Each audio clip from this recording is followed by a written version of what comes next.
What's going on, guys? Unknown Player here, and today we're going to take a look at all the stuff my hunters picked up from this Iron Banner Clash and also his rank 5 package. Surprisingly, I've got a lot of rewards so far. The game's been pretty generous to me, and I'm going to be going over all the perks, all the weapons, and what's good and what isn't, and generally go through the stuff I've picked up. So if we begin over here, we can see the Collarvance's duties, which are the scout rifles. I've gotten 4 of them to drop for me after games, and this one here is my original one that I've gotten from ages ago. I think it's one of the first few Iron Banners that went down in Year 2 for the Taken King, and that's where I picked up this thing from Lord Saladin, who's actually selling this one directly. But this is pretty much my God Roll version of the Collarvance's duty, the one that I definitely prefer in PvP, and we're going to take a look at these ones and see if they're any good. So this first one is 334, and it's got triple tap and underdog. I'm really not a fan of the scope on this weapon, the red dot ORS. I much prefer the original one that I've got on my first Collarvances, which is the red dot OES, and this one's much smaller, much snappier, and I don't think it zooms in as far, so I definitely prefer this one. So kind of an instant no for me on this weapon, the fact it doesn't have a good scope. It does have triple tap, which is a perk that I'm really after on this weapon. I do actually want a Collarvances that has triple tap on it, mainly for PvE, so it's kind of half there, but the underdog perk is definitely not something you want. You gain a boost to range and handling when the health is low. I know some people like this perk, but I'm personally not a fan of it. I like perks that are always consistently working and not like conditional, and you're required to do something like be low on health or be the last living player in the fire team to be able to activate the perk. I prefer perks that are always working all the time and not just kind of conditional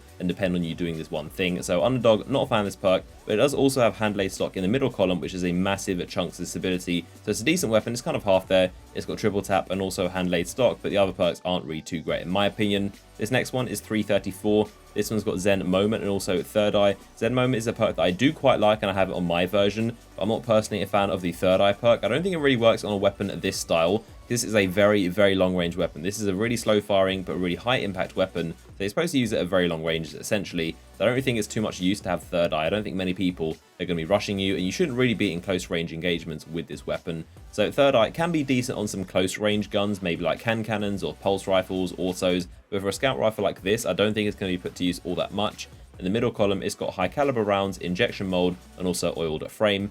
This next one is 335, and this came with Icarus and Hidden Hand. The middle perks are Field Scout, which boosts the ammo capacity. That's pretty nice. Hand Lay Stock, which like I said is my favorite perk in the middle column, and also Rifle Barrel, which maxes out the range. Pretty funny there. I would actually like to try this weapon out and see just how it does fare with the maxed out range and also Hidden Hand. It must be pretty decent. The Icarus perk is once again not one I'm a fan of. I don't think it's a good idea to be trying to shoot people airborne. I think they buffed this with the June or April update to make it like 80 or 90% accuracy, but still I don't think it's something smart to do. You shouldn't be trying to engage people in mid-air with a weapon like this, even if you do have Angel of Light or like the Imperium Bellicose. It's not a smart idea to shoot people in mid-air, especially with a long-range weapon like this, and the scopes are pretty bad in my opinion. This one that you get for default is a long-range one, so pretty bad start right there. And like I said before, my favorite scope, and I think the best scope on this weapon, is the red dot OES.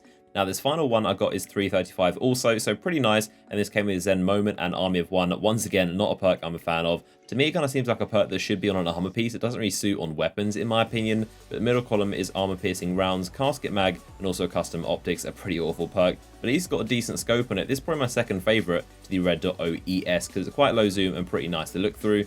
So in summary, most of the Collarvance's duties aren't that great and nothing that compares to my version. Unfortunately, it seems you have to get pretty lucky to get a decent version. One that I would definitely want would be Triple Tap and also Outlaw. Outlaw is a perk that I really want on this thing. I think it'll be amazing. You're pretty much supposed to go with headshots on this type of weapon. So I really do want one with Outlaw, and hopefully I'll get lucky at some point. But so far, nothing seems to be comparing to my version. In terms of the heavy weapons, I haven't got any Bret Marks down. Not sure what's up with that, but I've got literally 0 so far. It's really unfortunate because I actually need a lot of 335 heavy infusion fuel. In terms of the other categories, I've got loads of 335 stuff. Like pretty much everything I have or need or use regularly is 335. But in terms of heavy, I think I've only got 3 of them that are 335, being the Quillam's Terminus, the Truth, and also the Raised Lighter. And I'm pretty sure that's about it. So I'm in need of a lot of 335 infusion fuel for the heavy category. So hopefully that pops up soon.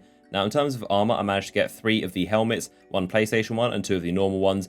This one is 335, this one's 335 also, and this one is 334. Nothing too great in terms of perks. I might keep this one in the middle because it's actually intellect and strength. I do need that combo. I've got this one here, which is discipline strength, and this one over here, which is intellect discipline. So I may keep this one around because I actually need one that is intellect strength to balance out the perks.